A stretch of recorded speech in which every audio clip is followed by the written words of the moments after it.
ఈ యొక్క చెరసాల నాయకుడు రక్షణ పొందడానికి కారణం ఏంటి?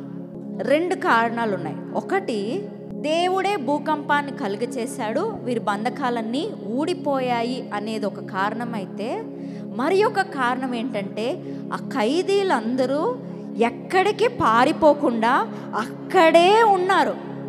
అది అతనికి షాక్ అయిపోతున్నాడు.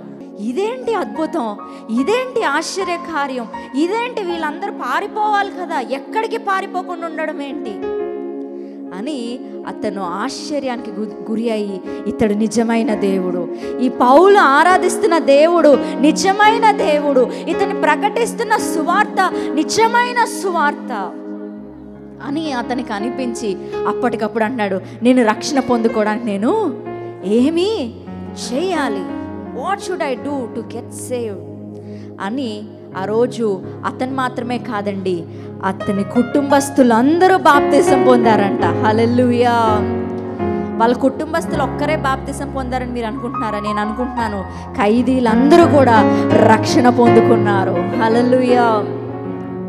సో నేను చెప్పదలుచుకున్నది ఏంటంటే, మొట్టమొదటిగా కీడు అని మీరేదైతే అనుకుంటున్నారో, శ్రమ అని మీరు ఏదైతే అనుకుంటున్నారో అది శ్రమ కాదు, అది మేలే.